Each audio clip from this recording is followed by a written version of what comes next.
Watch yourself, okay? Oh, this is gonna be a blast.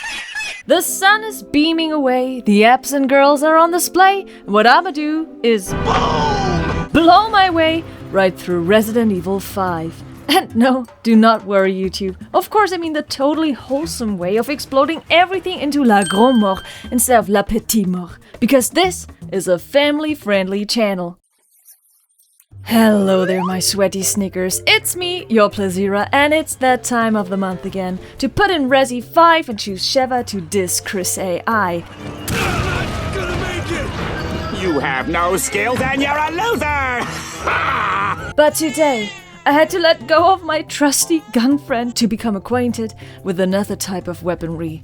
The boom balls, aka grenades, mines, basically anything that bursts up is good to go for this run. Will I have enough explosives to survive the dusty mayhem? Can all the remaining African tribes, endangered animals, too sexy for their shirt enemies, and Capcoms suspiciously overused type of tentacle bosses be blown away? And how many mental breakdowns will I have to suffer because of Chris failing AI? Let's find out together, my fiery fruitcake. You're probably wondering how these two idiots ended up here. Well, Chris has been forgotten inside of the Spencer mansion by Jill, then that thing blew off and through the explosion he landed all the way over here in Africa. And Sheva was in the finale to be Africa's next idol, but the judge Wesker chose Excella over her. And so they team up to detonate their way back to these two to get justice. But before our journey begins, I had to do the horrible step of selling my beloved M92F pistol, still there from my famous pistol-only run. As you know, there's no new game in Resi 5, so the items from your previous run have to be manually discarded or can be sold in the shop. But guess what? The pain of having to let go of my peepees was for naught, because this cucaracha forced us to pick them up again a minute after. Well, who's laughing now? As the minute he was gone, I discarded the handgun, stole Chris's, and threw that thing away as well. Like the good gamer girl I am, I wanted to run by the very first enemy as we didn't have any grenades yet. But look at what Chris did!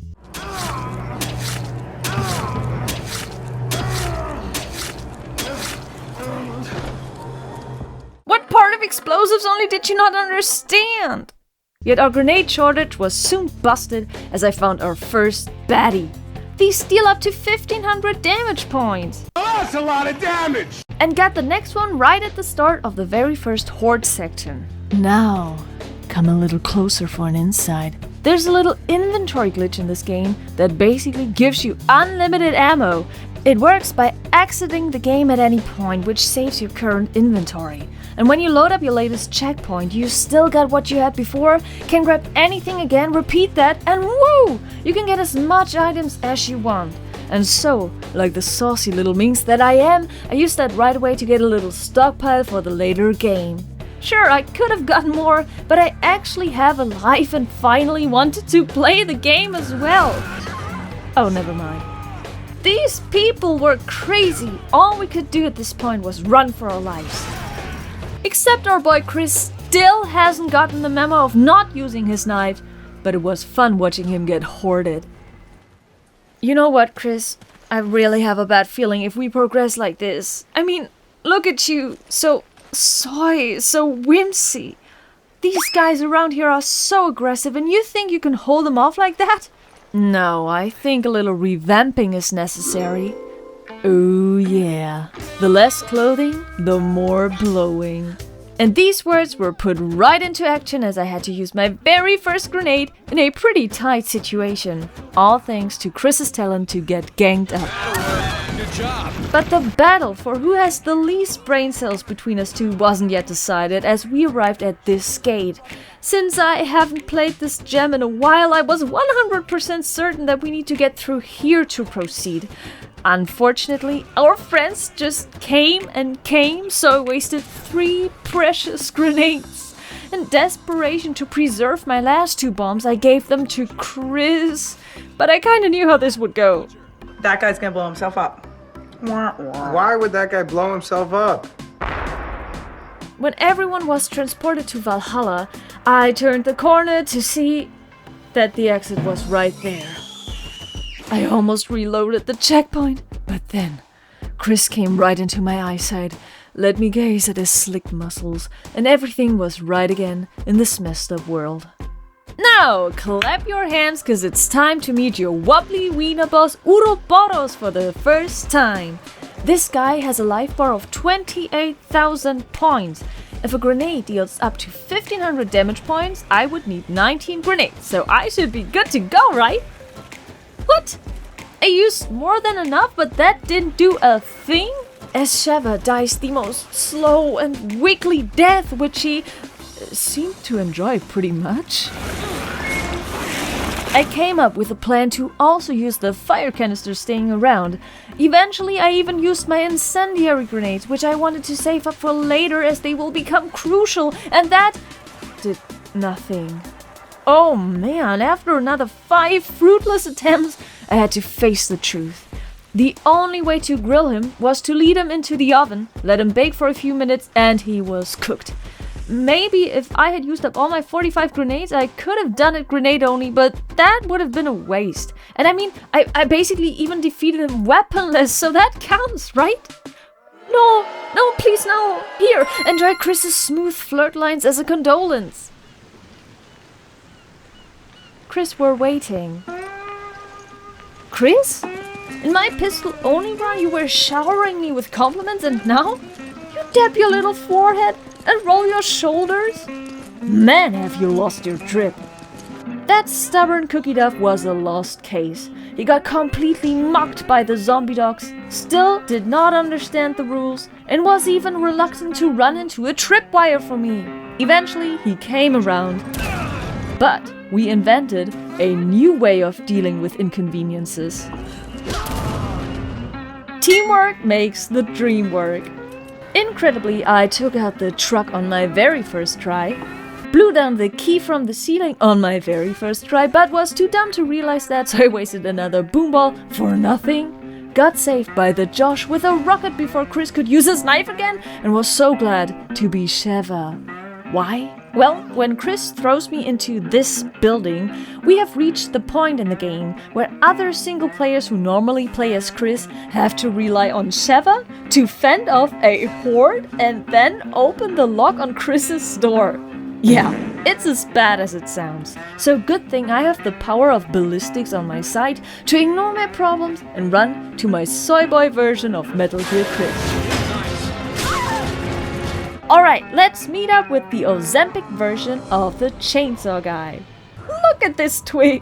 He looks like the wind would blow him away. So I thought 5 grenades would totally be enough. Seriously? How much grenades do you want me to waste upon this guy? Let's check my beloved guidebook. This dude has a life bar of 10,000 to 20,000 points? No, why? So I packed 10 hand grenades and 2 incendiary grenades, blew all of them, and he was still standing. But then, it happened. Chris was useful. When everything looked lost, he moved on his own, possessed by sheer determination, found a grenade which I immediately used, and finally, Ariana Chainblade was down. But Chris's glory moment didn't last long. Seeing him getting smashed so hard at the rails was so embarrassing. That's why I even decided to take one for the team this time. The mines were trickier than expected as the residents were too little evil, but overall running away did the trick. But you wanna see my biggest magic trick? I call it Rusugu. Run, check, reload, gone.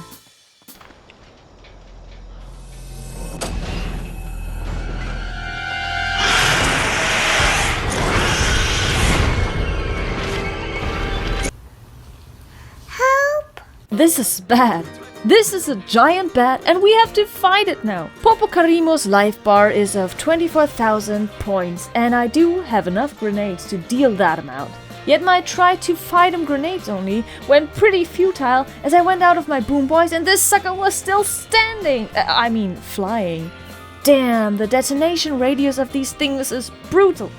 Thankfully though, I am introduced to a pretty great other option, the proximity bombs. They explode, so they are good to go. Not only is the area littered with them, but you can also from now on buy them in the shop. The proxy bombs also deal 1500 points of damage, and I packed 40 of them, plus 10 grenades, and can find around 5 more in the area, so I should have had way more than enough. But holy Magini! This has been the most boring boss fight of all time, as it went on forever. I placed one down, he stepped on it, waited, placed just one a few inches further, he stepped on it again, rinse and repeat. Then I also started to throw my grenades into the mix, and at one point Chris even got thrown over the edge. But all in all, I only had 8 mines remaining, so that bat tanked hard. Aw, look at that. Don't we all just love the unskippable turret section that ruins every challenge run? Even though the Savant broke my heart a little bit, it was nice seeing Shrek's older brother from Resi 4 again. And good news, we're 1/3 through our journey. Bad news, we still haven't found a single clue about Jill and Wesker, and another failure is about to blow. In the marshlands. You see the section where the Maginis pull up the gate and Chris has to down them so we can finally leave? Well, that man-child has grenades, but is too stubborn to use them. That's why I regrettably bought a pistol and bullets for him to shoot them from afar. But the worst thing about it is that after I finished the chapter, I found out that this is actually nothing but a timed section, so all I had to do was wait instead of putting shame on my name. My gamer girl patience is something else. Alright, Chris, now give me that thing before you hurt yourself. Did you see that? Oh my lord, I need to find out whether we can Minecraft an enemy just by jumping over a window frame. Let's go!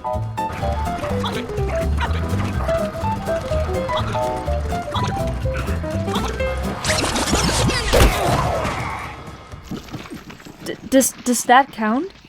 And we found a rocket launcher. It makes a big boom, so maybe I'll keep it as a good luck charm. Here, Chris. You take that. Okay. Look at our boo-boo. He already looks sharper. Nice. Wait, what was that? Is that our boy has got his strip again? Finally! So all he needs to do is use a peepee and hold a massive shaft to gain his coolness again. Nice. But maybe these guns made his head get a little too swollen, as he had the audacity to say this. Watch how you're steering this thing. Are you out of your mind? You never comment on a woman's driving skills. Guess you can't cut what isn't there. Pow. Now on the island, we needed to perform some insane teamwork to open another gate. Unfortunately though, we got hoarded by 2 tribe leaders and their amigos. At first I tried just ignoring them, but guess who got ganged up by them hard? Yeah, the man with the rocket launcher, and the nerve to insult me. Karma always hits hard. But that gave me the chance to get rid of the pistol and pack some more mines and grenades, as there was seemingly no chance than to clear our way forward. Now, let's get to the real greasy stuff. The oil field. Damn, this section was hard. I died at least 5 times, all due to timing issues and the 2 Ozempic chainsaw dudes. In the end, the solution is to run fast, place some mines, pray, and then you get to witness the tightest end in gaming history. Oh my god, Chris, where are you? There, Chris! Oh, get your booty down here! No! Oh! Ah! No! Chris, where the hell are you? Oh my god, Chris! No, Chris! Ah! Whew. Yet the 2 next areas were also hell. Chris began to malfunction harder than ever before. This time, the Josh didn't save us, but weighed us down even more. This guy can't even take a tiny explosion. Eventually though, with the right pacing and placing, I got to the docks, where I experienced an even more pitiful escape. Chris.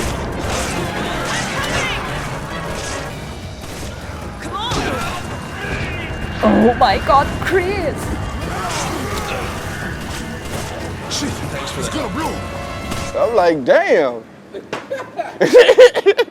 That shit was tight. The boat section went better than expected. The enemies luckily have no aim. Chris redeemed his aura by doing a squat right into my face, and by some miracle you can survive the docking station just by running by everything and inhaling some green grass. This has always been a rather annoying area for me before, so I was surprised to find out how easily I could have avoided conflict here.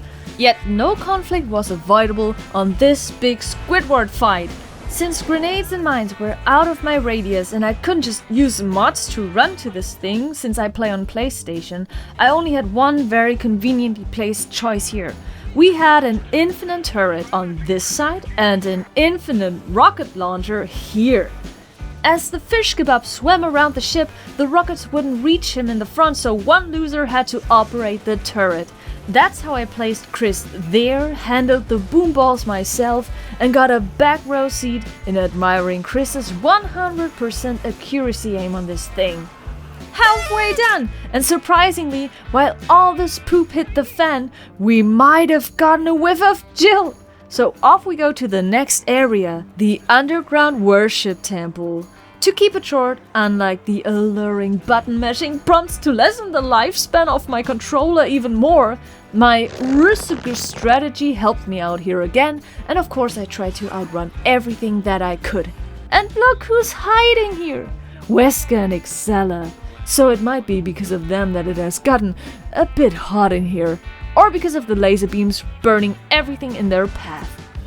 Also, I may or may not have wasted a grenade in pure anger on Chris, as this mother flipper refused to help me in the laser puzzle, and then, when I solved them all by myself, had the gall to say, I think we got it. "We?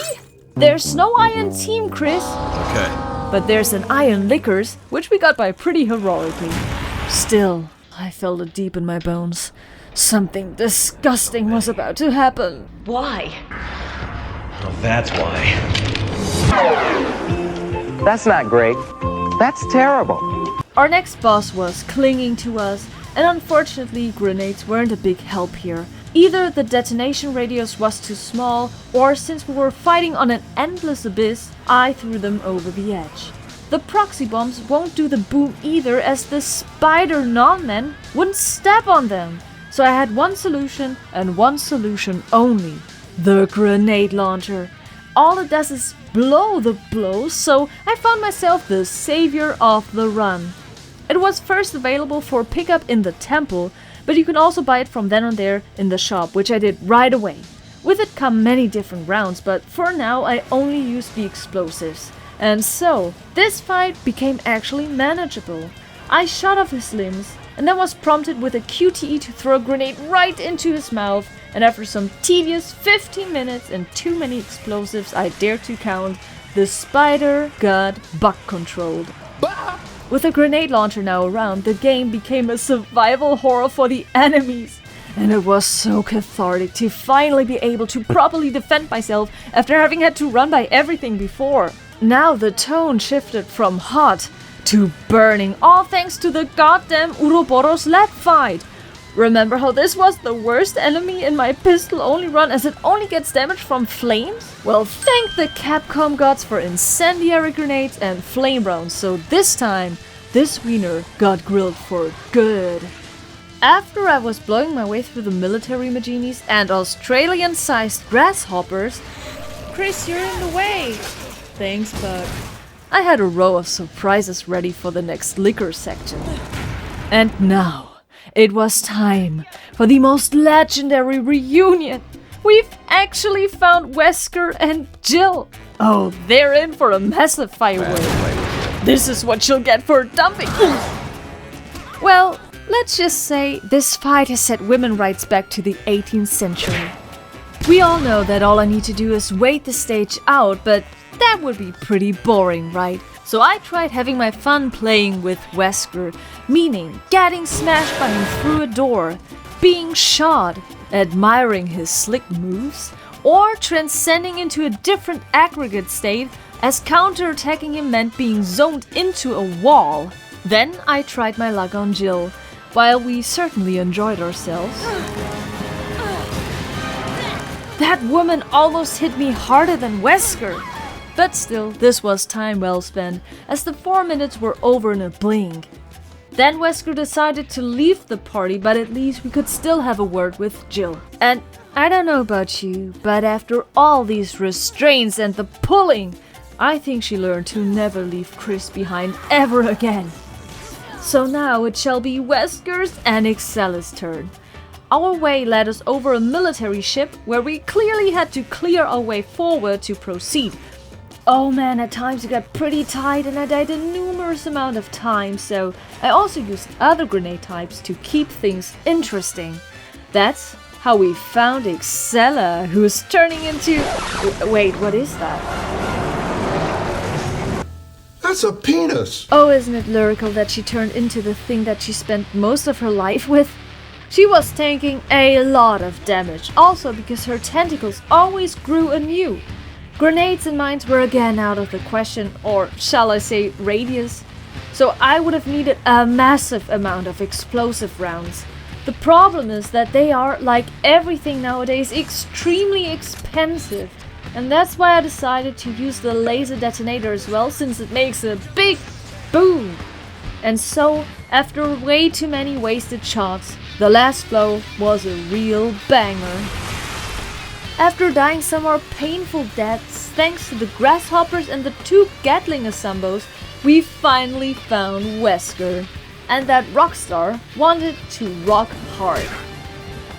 The first phase was the perfect place to let my rocket launchers do their magic, as all that was needed was to shoot him with it and then let it detonate with another explosive and I missed. But actually that's not really necessary, as all you need to do is blow him from behind, often enough, right Wesker? Still, since I already allowed the grenade launcher, I felt that a rocket is most appropriate, so after 2 explosions, he was getting into the real mood for the finale in a lava pit. The biggest hurdle turned out to be these goddamn button mashing prompts and being distracted by admiring Chris's hero moment from afar. When we finally got into close and counting territory, all that was left for me to do was pumping all the explosive grenades I had left into Wesker. And when the J team came along and presented us 2 more lovely rocket launchers, I knew I could finally blow up Wesker once and for all, and justice was sprinkled all over the dusty wasteland. Ah, what a bombastic experience! I actually blew my way through Resident Evil 5, basically. The small little failures due to my own stupidity or the unskippable turret section could happen to anyone. If you're still here, you aren't only the world's greatest banana split with the most amazing taste, you're also going to get my very special orders. Go over to my channel, enjoy my other crazy challenges, and stick around for the bangers to come. So until I hit your homepage with a new challenge, promise me to take care, and I'll see you in my next video. Bye bye!